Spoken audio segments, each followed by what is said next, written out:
Okay, well, welcome everybody to today's Now Encore series workshop. And this workshop is our fourth in our series of 8, which is a follow-on from our Now conference. I'm Lisa Reichert. I use she, her pronouns. I'm the Career and Professional Development Lead within the People and Culture Department. And my space today includes coming to you from my remote office at home in Oakland, where it's currently 95 degrees outside and fortunately only 83 degrees in my house without air conditioning. So I think I saw some other people sharing how their space is also warm.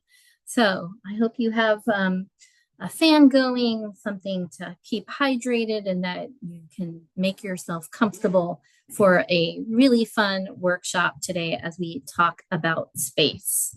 And with that, this workshop is fostering opportunities for inclusion and belonging by expanding engagement through space. And I am so excited to introduce our co-facilitators of today's workshop.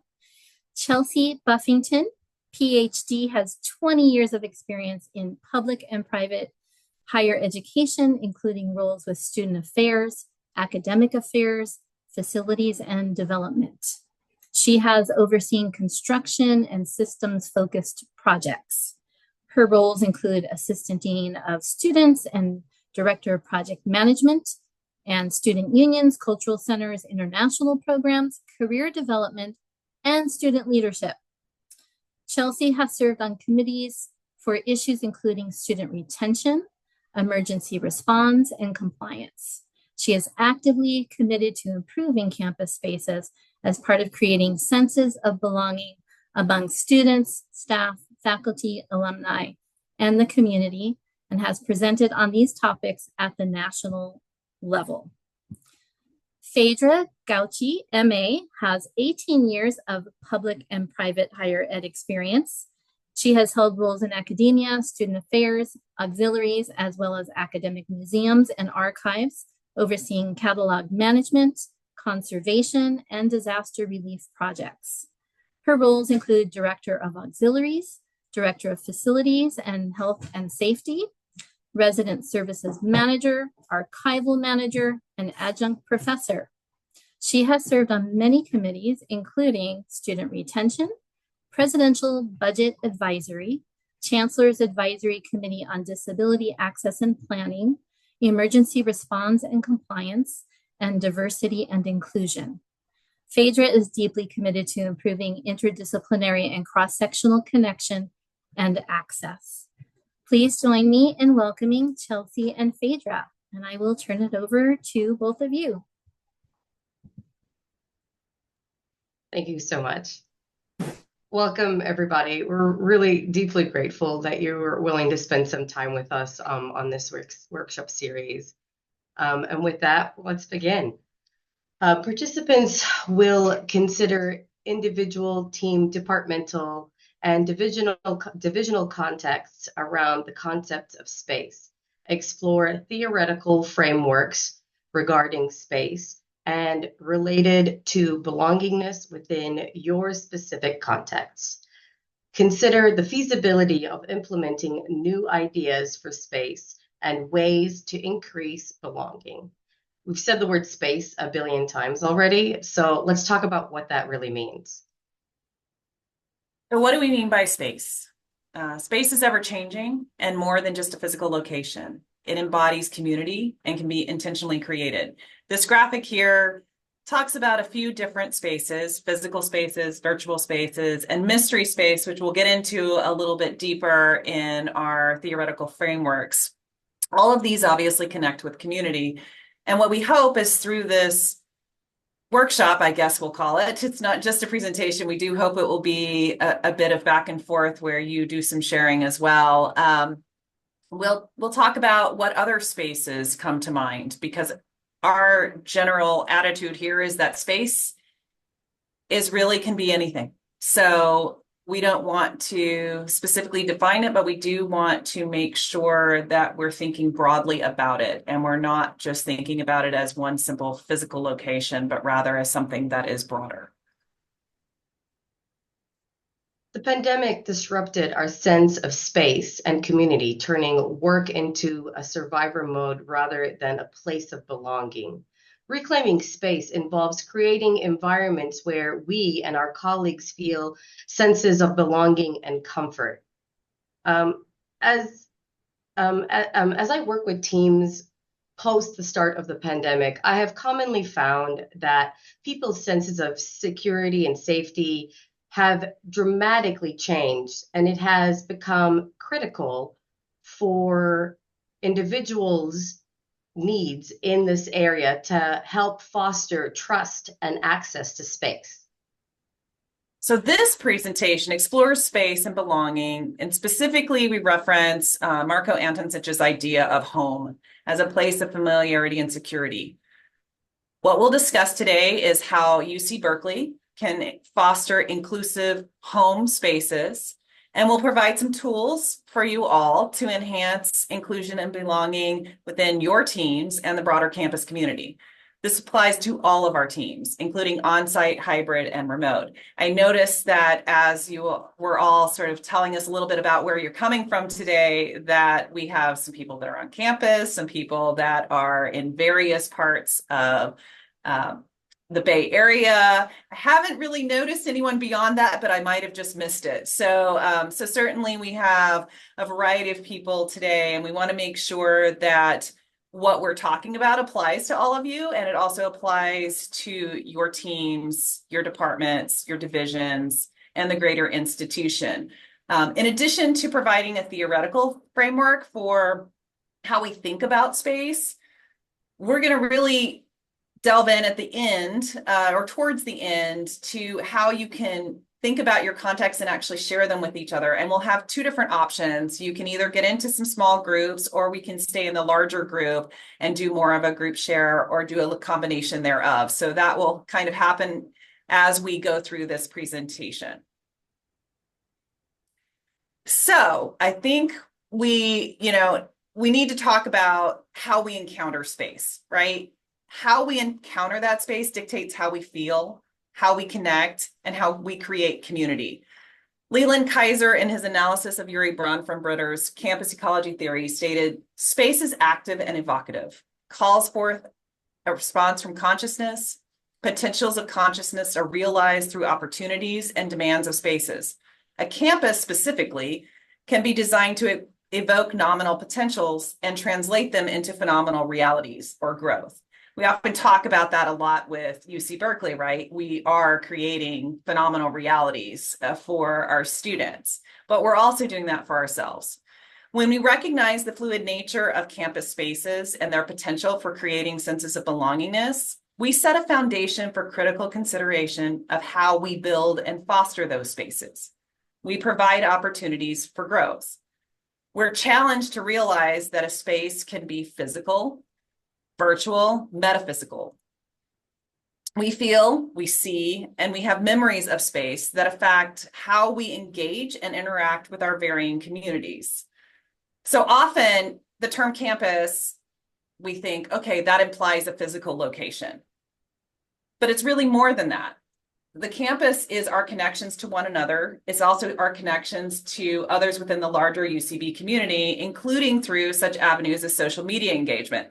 I don't know how many of you are Cal football fans, but at present, Cal's getting a lot of national attention for hashtag Calgorithm. If anyone has been paying attention to that, it's been really interesting. We've been getting quite a bit of, I guess, discussion is the best way to put it, on news and sports media platforms for how we are connecting with our broader community. And for some of you, I don't know if this means anything, but game day is coming to Cal for the first time ever this weekend. And that's a pretty huge deal for Cal. So it's been interesting to see how social media has been able to connect a wide variety of people within our greater community to what's going on with Cal football as an example. So this has been a really interesting time, and it worked really well for my presentation to mention it, because it's creating this space that's much broader, and it's more than even nationally. You know, a lot of our international alumni are getting on the bandwagon about these various different topics as well. So I think that's what we're talking about, is just how broad we can really conceive of space. Mystery space, according to Robert Hall, serves as a powerful catalyst for exploration, learning, and inviting relational discourse. Why is mystery space important? In higher education, mystery space can invite relational communication among students, faculty, staff, alumni, and the surrounding community. The university environment is geared towards preparation for the future, a future where everything will not be defined, nor will it be comfortable. Therefore, mystery space within the university setting provides opportunities for discourse and engagement. For undergraduate students, they're here for 4 years, engaging in their growth and discomfort.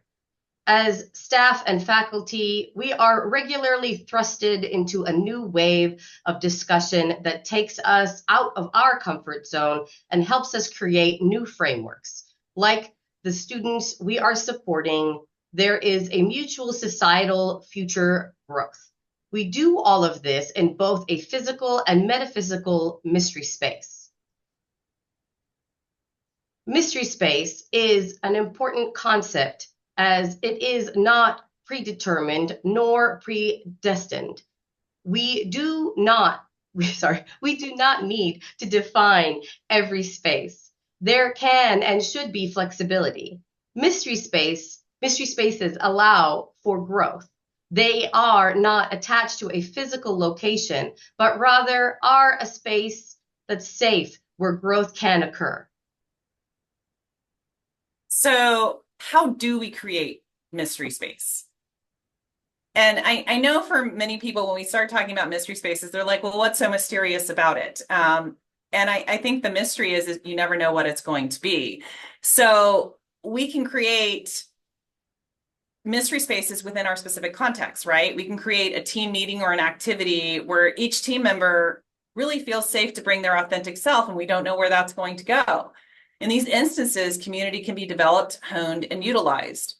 By providing opportunities for regularly scheduled as well as infrequent intentional sessions, we can connect, learn, and build trust in a variety of ways. And I feel like we should stop a little bit here just to make sure that this is a lot of theory. And I want to make sure that there aren't questions out there about where we're going with this, or anything about how we've defined space and mystery space to this point. So I do want to at least pause for a minute and make sure that there aren't any questions out there. And I see a raised hand. It's Tabea. Go for it, Tabea. Yeah, so I'm a little confused on what the mystery space is exactly, because it says that it's not necessarily predefined or predestined, but then the example says someone specifically created a team meeting or an activity. So I don't see how that's a mystery. I think the mystery is what you get when you get there sometimes, right? And sometimes it is that spaces are just created without intentionality, and those are mysterious. But I think that you can create opportunities for these non-predefined, non-predestined, where they're an opportunity for that engagement in a more flexible, adaptable way. Do you think that's valid?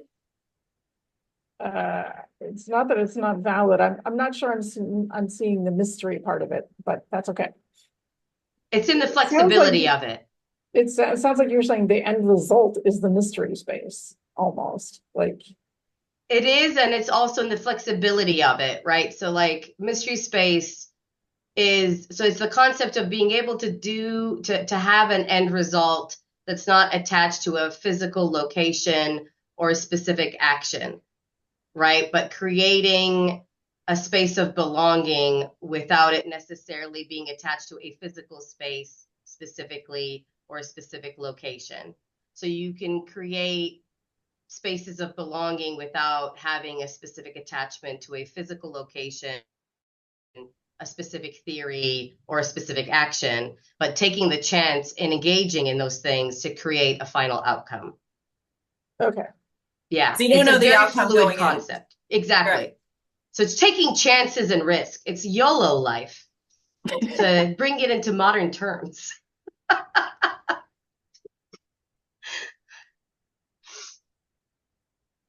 Are there other questions or thoughts?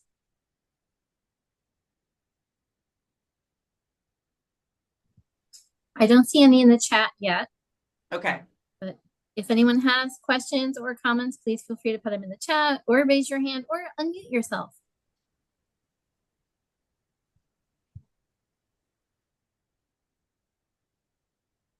Are you ready to go to the next slide, Chelsea? I think so. Just checking. So now we go from space to belongingness. So how do you get from having an open, flexible space of varying types and actually create belongingness there? Space, as Marco Antonsich notes, is a place that is felt at home. Belonging means to find a place where an individual oh, that's funny. I'm sorry, I just read the chat while I was reading this, and it just kind of made me laugh a little bit. A student putting a meeting on my calendar where you have no context and no idea what the meeting's about, but it's a mystery. Yep, that's exactly it. I felt like I really needed to share that with everyone if you weren't reading the chat as I was going into this creation of home. And in part, you know, in your office, they are trying to create some home there, some feeling of belongingness where they can achieve a conversation. And sometimes, you know, to be fair, people don't feel comfortable creating the context before they create the space. A lot of times you get into a space, and if it doesn't feel like a space where you feel at home or you feel belonging, maybe you're not going to take that risk and go with the context that you originally had in mind. I think that's part of it, right? So that's where we really connect how important it is to go from this broad concept of space to actually creating belongingness, because you can create space, but if there isn't an ability for people to feel comfortable in that space, to feel a sense of belongingness, it's just space. It hasn't accomplished the goal that you had in mind when you created it in the first place. Because belonging means to find a place where an individual feels at home. Home here is standing for a symbolic space of familiarity, comfort, security, and emotional attachment. And when you think about this, are you creating environments where you and your team feel at home? I think in higher education, often we talk a lot about, do our students feel at home here? We don't talk very much about, do our staff feel at home here? Do our faculty feel at home here? Does the community feel at home or comfortable being in our environment that we call UC Berkeley? I think that's really important, is to expand that. You know, for students, we often talk about, okay, we need to set up a space so that it has a living room feel, so that they can feel comfortable in that. We don't talk about that often in our office environments, about how do we create that sense of home. Whether physically or virtually, the time we devote to work is really extensive. So are we providing that sense of home, that sense of belonging, that sense of community at work? Do we feel like we belong? Do you feel like you belong? You know, I think those are really critical things for us to think about. We often don't think about them with regard to anyone beyond our students. And with students, you know, I think, you know, we do talk a lot about security and attachment, but that's also really critical for us to think about within our teams and within our departments, divisions, and within the greater institution? Have we really thought about how we make it home for our broad community? With space always changing and being fluid, how people encounter spaces may change from experience to experience. One way that we encounter space is through our stories, whether real or imagined. Stories paint a picture of what is perceived to be welcoming, home-like, as much as stories have a direct correlation with belongingness.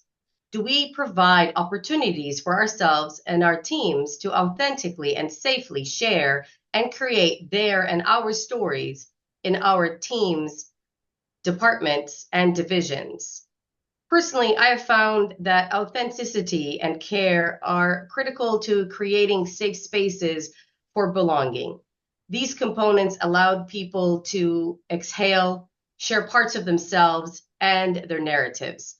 As people share, they create a bond of care and kinship, making it easier to relate to differing perspectives and have difficult conversations from a place of kindness and grace. The more a team shares, the more belongingness will allow them to collaborate on their common goals and future thinking and planning. I think about this very deeply because it's extremely critical to create an environment where people truly feel like they can be part of something. We spend so much of our day with our coworkers, whether virtually or physically in a space, right? And it's extremely important that we create an environment where the people that we're working with are part of your general community and are part of this space of like family safety, even if they're not that, right? Like they just need to be that so that you can function as best you can as a human being. Like, for example, even for this presentation / workshop, like I have to write everything in notes. English is not my first language. English is my third language, for example, right? Like I always think about different levels of access for individuals, whether it's from a perspective of disability, whether it's a perspective of language, whether it's a perspective of culture and access of experience, right? And so belongingness is key. So to have a sense of belonging, you need to understand someone's narrative and history and culture, and someone needs to feel safe to be able to share those things in the space. And then you need to have consideration of that. So if someone shared those things in a space, you can't discard them. The fact that someone has been willing to give you that gift means you need to actually nurture it and have an enormous amount of consideration towards it, right? So like that's an example of it. Like I like to overly prepare with language because I never know when linguistically I might say something that doesn't sound quite right. I sound perfectly well like any sort of American because I've spent an enormous amount of my time trying to become part of this culture, and I spend an enormous amount of my time code switching, right? But that also means that I will do whatever I can to support others to be whatever version of that they need to be. And so I have a lens for that, for whoever is on my team that has a need and needs to be supported in whatever direction that may be. I can speak to that with my current team. I have a very diverse team. I have people who have lived extremely like sheltered existences in some cases where they weren't exposed to pop culture. So that means when we do team development, it can't have pop culture references because they maybe never saw Home Alone. So that can't be part of what we do. It has to be tied to modern day items that would be part of their current exposure. I have to consider linguistical items. I have to consider items of disability and access. I think that's what we all have to think about when we're considering creating spaces of belonging. We really need to think about what people are choosing to share as part of their narratives so that we have put that consideration in place and then move forward with that consideration in place and grow with it so that we are being whole people. Yeah, often in sharing our stories, right, we create new stories. So questions surrounding who we are, where do we belong, are at the core of the stories, as belonging equates a sense of rootedness and place attachment, and emotional feeling towards place. It can be especially difficult to embrace the new stories we create together and move away from older narratives, but that is essential to belongingness. So it's not that we totally get rid of our own stories, but we do need to create new stories as a team, as a department, as a division, right? So that we understand where we're coming from and we're going in a direction, hopefully, roughly together. We need to recognize that it can be additionally challenging for hybrid and remote workers to have opportunities for these connections. Therefore, we are tasked with being intentional about creating opportunities for each person to be seen and heard. In this sense, there is a clear psychological dimension that cannot be separated from the concept of space. So it's about being intentional about removing that separation, of recognizing it is step one, that we do have challenges especially when we're talking about a team that has either hybrid, partially remote, fully remote. Those all create challenges. They're not unsurmountable. We can certainly make sure that we find opportunities to connect, but it does become more difficult. And I think that with hybrid and remote, as we've all recognized and learned, especially through the pandemic, you have to be so much more intentional about those relationships, about making sure that you do connect in ways that, frankly, you take for granted when you're all in the same space and you see each other daily. That is a very different model than what we're seeing today. And, even with our teams, we work with teams that are fully remote. And that's always interesting. I know one of the things that is a little bit of a challenge for my team is we work sort of the times when other people don't, in large part. So everyone goes on curtailment except my team. And when everyone comes back, they say, "How was your curtailment?" And I say, "We worked." So that's always a little bit interesting, because when you don't function quite the same as most of the other teams or departments, it makes it even that much more important that you do have this intentionality behind what you do and how you create that space and that sense of home. And, I realized we didn't talk too much about what our daily work looks like. But I'm the director of design and projects for residential and student service programs. And so that means that the best time for us to get work done is when students are not here, as opposed to when they are. And that means that we're often working in times when a lot of campus is not really around. So, and I often look to Phaedra's department in housing to find out exactly when they won't be here. so that I can get as much work done as possible. So that's something that we really have to be mindful of, is thinking too about the specificity of our teams and departments and how that fits within the larger context. Taking the time to understand that each member of your team comes with unique experiences that need to be considered and cared for to create an environment that meets their needs within the team, department, and institutional context.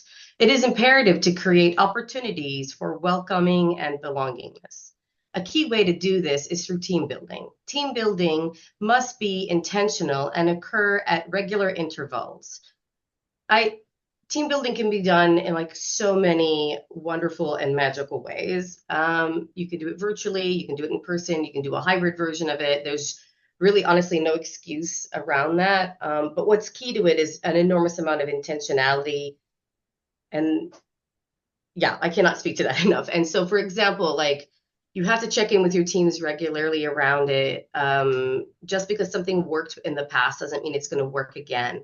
So soliciting items of interest and meeting people where they're at.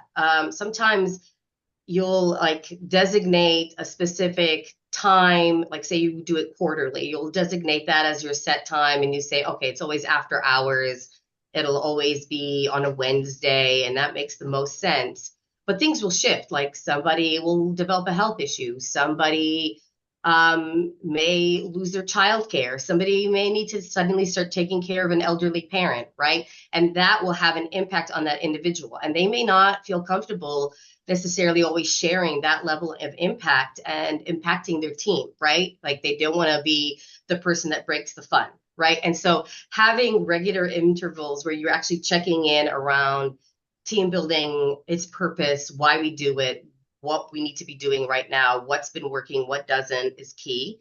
Getting people to vote around activities, asking people about where they're at, what their needs are, all of that is like very, very, very important. And making sure you have varying options, right? Again, daytime activities during the work time versus after hours activities as well should be considered for options. I wanted to talk a little bit about like virtual activities that could work for people and in-person ones. And I think it's also important to like take yourself out of your comfort zone. Like I'm going to use some examples that I've done with my current team, previous teams. And again, I'm all about finding ways to assimilate into culture, right? So for example, cooperative games. Like I am not like a big like game nerd person. Like that wasn't my life. But I had a team that were like, we're the only way we can think of as a way to connect with people is we want to do Dungeons and Dragons. And I was like, all right, I have learned to be an American at this point. I can learn how to play Dungeons and Dragons. So that is, and honestly, it was like the best thing I think I've ever done. It was really a lot of fun. It is a great cooperative game. It made us like one of the best teams ever. It made us really connect with one another. And it taught me so much about these individuals that I think it would have taken me like years to learn about them that I managed to learn in like a weekend of playing with them. And I have to say, like, sometimes you're like, no, that's not who I am. And you're like, you know what? No, I'm going to do this. This sounds amazing. I'm going to learn something new. This is going to be great. We're going to try this. So I believe in trying things like that. Cooperative games are great. Another great virtual, and that could be in person or virtual. Cooking classes. Again, this is a great in-person and virtual item, but you can literally like set something up with Zoom. Like we all do fun and interesting things this way. We all come from different cultural backgrounds and have very different histories. You can literally set something up like this where you're teaching each other how to make your own cultural foods, favorite healthy food, favorite terrible food, whatever it is.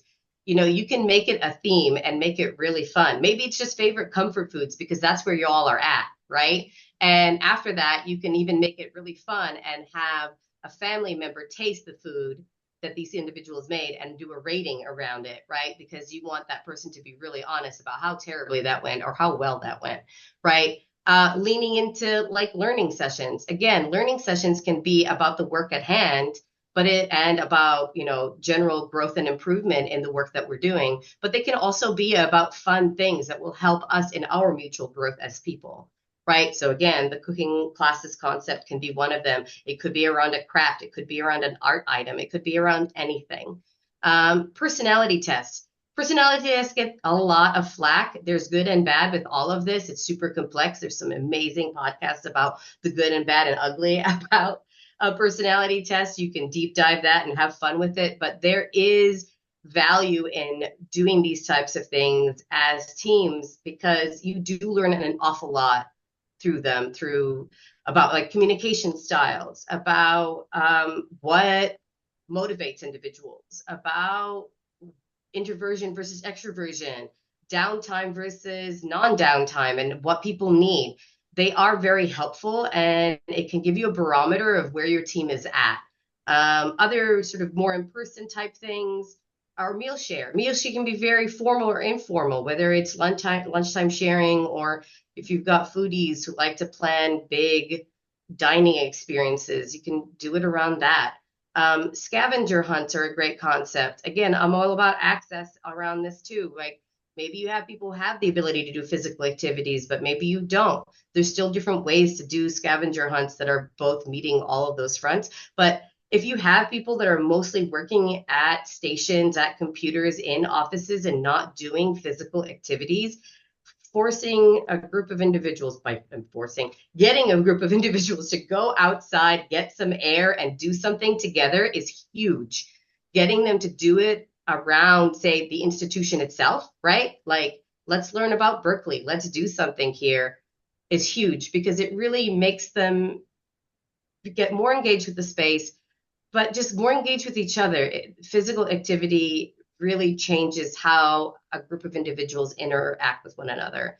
A big item that I know my current team likes to do, and they love doing it whenever we have a new team member join, is they like to do a Hot Ones challenge. If you've ever sort of engaged in Hot Ones, it's basically an activity-based interview challenge where they buy very, very hot sauces that increase in hotness, and they get a variety of foods to put them on, and then they ask each other a variety of interview questions to get to know each other while engaging in increasing levels of hot sauceness. And it is a very amusing way to engage with one another. You can kind of do it again also in person and virtually. And one of the other items that they like to do a lot is telestrations, which is a form of telephone done in writing and in through pictographs, basically. And for example, with that one, you start with a phrase, and then the person next to you reads the phrase and creates an image, and then the person next to that looks at the image and creates a phrase that they think the image is about. And it just keeps going until everybody has finished the process, and then you look at the final outcome. So an example of that happened last week, someone started with the phrase tech bro, and through a series of images and phrases, it ended up with the phrase, I have a great idea, spike arms, right? Like you have no idea how a series of words and visuals will lead to that, but that's what it led to. Now, out of context, it doesn't seem very exciting, but when you have a group of people who are working with each other and doing something like that, it creates an enormous amount of joy and bond in this context. One of the things I will put, though, as a caveat is that you have to also, yet again, come back to that meeting people where they're at, right? Which is take consideration around language barrier, take consideration around, again, historical narrative and who people are. Again, I've had people that have not been exposed to like 20 or 30 years of pop culture and have no context of any of the childhood memories that other people have, whether in the US or from other countries. That's true for myself. Sometimes people say things I'm like, nope, did not experience that, but I am ready for the ride. So, you've got to think about that. So when we create games, we think about attaching them to historic items versus pop culture items, right? Because more likely we'll have commonality in history than we will in pop culture. So things like that are things to be considered, but it's about getting to know each other, and through that narrative knowledge of and engagement, then meeting people where they're at to make those activities of belonging meet that specific need. But I have to say, like, through doing these activities, it has completely changed how my current team work together, how my previous teams have worked together. We do a lot of the stuff regularly, and it makes it so that when things are incredibly hard, they have the complete capacity to work with one another and talk to each other and engage with each other in very difficult conversations and support each other fully, even when things are completely devastating, right? Because like that's the work that we do, talking about context, right? Like our work is very hard here. We are dealing with a lot of impacted students that are dealing with really hard moments in their lives. We are trying our best to give them safety and care, but that is not necessarily what they're coming in with and not necessarily what they're experiencing here. And our jobs is to find ways to give that to them or connect them to the people who may or may not be able to provide additional support around that. And so there's a lot of impact. So being able to give safety and care to these individuals so they can then give that to these students is everything. So I'm going to get off my little soapbox and pass it on to Chelsea. Well, I want us to make sure too that, we talk a lot about this with teams, and, my team, for example, we just recently, we regularly do engagement with each other, and we tend to have somewhat highly stressful, especially deadline oriented situations. And we try to take those moments to celebrate the wins. Even though sometimes we also have to do postmortems on what didn't work so well. And recently, I said, well, we need to do our end of summer. We've got a lot of work that we've accomplished. Let's do an end of summer. And one of the people on the team said, I want to run it this time. And I said, that's awesome. Given that opportunity, it doesn't always have to be the person who is directing a team or leading a team. It can be anyone on that team. And the fact that someone on the team wanted to step up and that was what they wanted to do. They were like, I want to determine this, right? And it was really interesting. So she ended up doing a series of trivia questions, and then we get sort of random little things in our office from time to time that are just sort of, well, nothing I can say beyond random. And she wrapped them all up as if they were gifts. They're not gifts, but anyway, and we did this trivia thing. And what was really interesting about it is we decided to do it in a space where actually a lot of other people go. So it happened to be in this area where actually Phaedra and I spend a lot of time with our teams and others, which is this nice little outdoor space in the building that we reside in, which is on Channing. And it's usually a very nice sunny spot for lunch. But we chose to do sort of a late in the day event there, and other people kept coming out. And so we started engaging them with our trivia and seeing how they were doing on trivia. And the trivia was all about Cal, and it was all about really things that most of the people who work in this building would have some base knowledge of, or at least be able to make an educated guess. And it was really interesting. Our ABC came by, and, it became this thing where she was like, oh, but I want the very specific answer now. And I'm going to go back and figure out what that very specific answer is, even though I did really well on the generalized trivia question. So it was really interesting to see how that engagement that was originally intended. So maybe this gets back to that concept of, well, it did become a mystery space. We created a space. It actually turned into something quite a bit more than we anticipated. And there were a lot of people who engaged with this planned, intentional team event that grew beyond that. And I think that's what we hope when we're creating belongingness, right? We create it within our teams, but then it also starts to impact all of the other people that we work with and becomes part of other things that we do. And we do within our division have a lot of intentional opportunities for engagement. Some of them are pretty formal and some of them are pretty informal. And I think that too matters a lot about finding places where people do feel like they belong and they can be their authentic selves and engage with each other in ways that are fun. Make the work fun. I mean, honestly, when they started asking trivia questions about like, oh, well, how many beds do we have at UC Berkeley in housing? I'm going, this really is work. But it became fun to see how many people could get it right. So that was kind of an interesting way to take the work that we do and put it into a context that made it a bit more fun. So I think that's really what we're going for here, is thinking about how do we do some intentional things that really go beyond our expectations.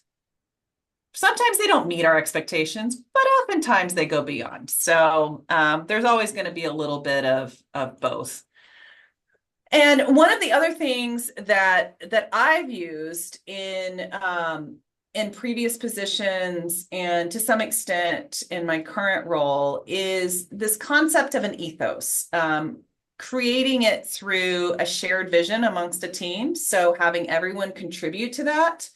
So it's embracing the idea of space, inclusion, and belonging and putting it into something that's more articulated as an ethos. So My suggestion would be to root your ethos in a positive focus on assets, learning, growth, flexibility, and adaptability, establishing those authentic relationships and modeling caring professionalism. We talk a lot about care, and as professionals, right, that idea that we model that caring professionalism, because it doesn't just impact us, our students see that. And our students see how to be a professional in what we do. And I think that's something we always have to remember when we're working at an institution of higher education is whether we want to be or not, we are often providing a model to our students of what does it look like to be a professional? What does it look like to engage in a team, a department, a division? Providing opportunities to create those senses of identity, ownership, and frankly, pride.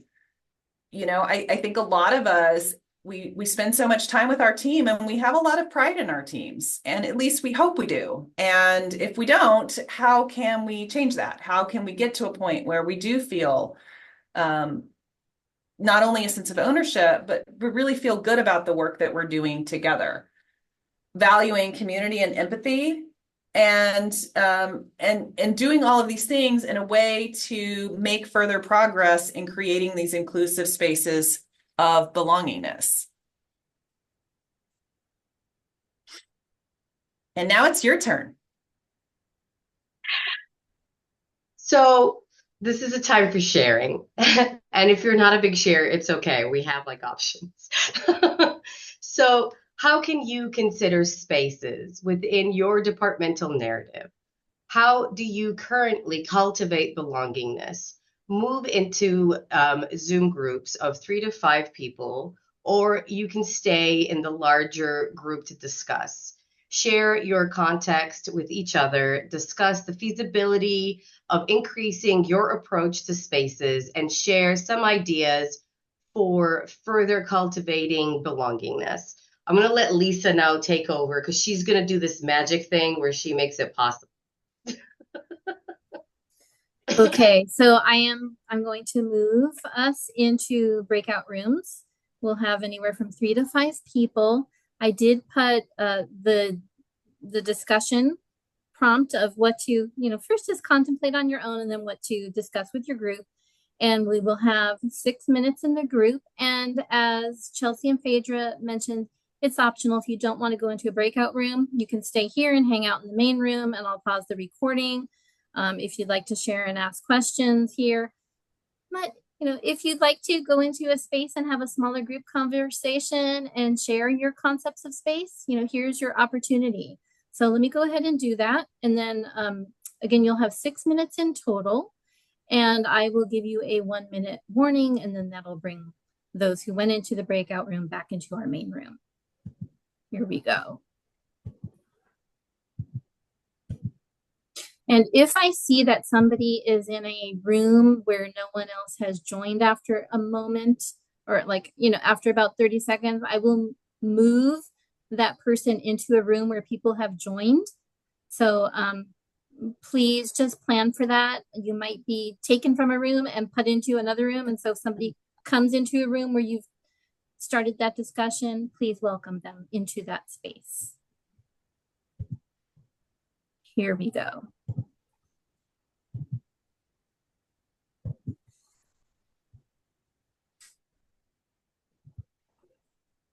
And Chelsea and Phaedra, do not join that room. It's just an unassigned room with the 2 of you. Okay.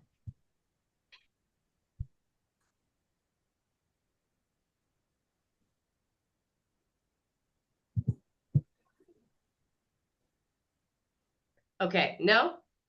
Recording in progress. All right, go for it, Chelsea. All right, I did the right thing. All right. All right. So one of the things that I do think you all had opportunities for group share, right? You had opportunities for direct discussion with each other about what you all are doing.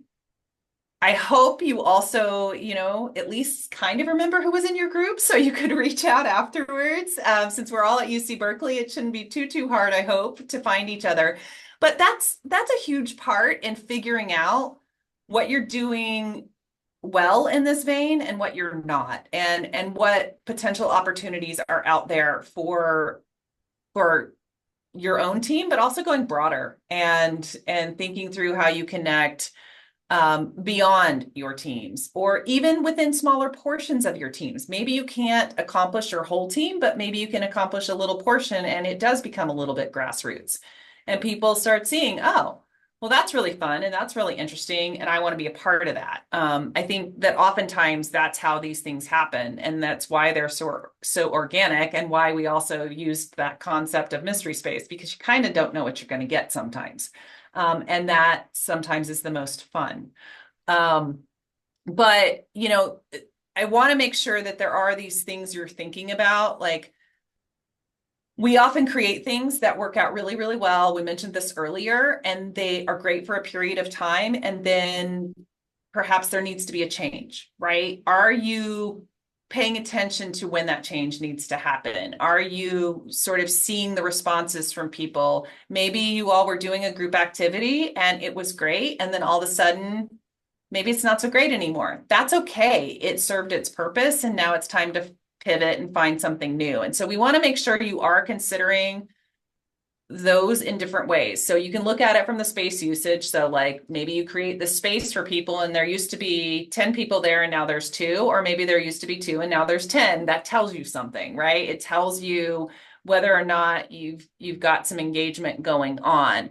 The partnerships and collaborations, like, are you able to connect not just within your team, but are you getting broader connections and collaborations that are happening? Surveys are always possible. Those are a little bit harder because people hate filling out surveys, especially without bribery. But I know on occasion divisions do put out there, well, if you do this survey, we will provide this. So I guess taking advantage of that is always an option. Focus groups or direct discussions are probably the best. But I think storytelling too. When you start hearing stories about what other teams are doing, that has great impact, and it tells you a lot about what's being successful and what's not. I mean, you heard stories in your group share. That's what you were hearing. These are the stories of what we're doing, or what we're not doing. I don't actually know what your group shares were, obviously, since we weren't in them, but you know, there's a lot of information that you were getting from one another during that. So we're about at the end of time. We've got like 5 minutes left, and we do have one more last slide, but I did want to just give that last opportunity if there was anything that anyone wanted to bring into this before we close out. Anybody have anything? I wanted to share something. I just wanted Okay. I just wanted to reference back to like you know, creating these engaging activities. And I was in a workshop last week on navigating change. It was facilitated by Britt Andrietta, who, spoiler alert, will be our keynote speaker for now 2025. In her presentation, she shared, she's an expert on neuroscience and navigating change, and she shared that the opposite of play is not work, but depression. And so that's really important to pay attention to as we're, you know, thinking about the impacts of change and how do we engage people, and the importance of play and how that helps us to manage stress and enhance inclusion and belonging. So it's, you know, it's really, I think that was really interesting to hear, as it's part of self-care and team care is play, and taking ourselves a bit lightly and increasing those endorphins. I love that, Lisa. That's great. Yeah, honestly, humor is the best medicine when you're dealing with moments of stress, because it's the only thing that's going to shift you and keep you going. Well, okay, so we have come to the end of this process, this sort of workshop informational session. So in closing, we hope you considered yourself and your team, departmental and divisional context around the concepts of space, explored theoretical frameworks, the impact that are impacted by space, and related to the belongingness within your specific context, considered the feasibility of implementing new ideas for space and ways to increase belonging. You have our contact information through general UC Berkeley processes. So if there's any questions or thoughts that you have that you wanted to share that you didn't get the opportunity to share, you're welcome to engage with us. We really look forward to hearing from you. Any of that is welcome, honestly and truly. Personally, I will say that deeply. I'm sure Chelsea feels the same way. But we really are grateful that you chose to spend some time with us today. And we do hope that there was some benefit for you, even if it was minute. And with that, I will pass it on to Lisa. Thank you so much, Phaedra and Chelsea, for sharing space with us all here today on this warm afternoon, and for sharing your insights and these approaches and these examples of how we can create more engaging and inclusive spaces. And thanks for giving us the opportunity to all share space and share some small group space for discussion. Thank you all for being here. And I did put the evaluation link in the chat. So if you could please take a moment, give us your feedback. We would appreciate that. And I will follow up and share a link to the slide deck and some additional resources to support your thinking around this topic. So we do have a couple of minutes left. I will stop recording. And if there are any other last minute questions or comments, we can hang out here for the next couple of minutes. All right. Thanks, everybody.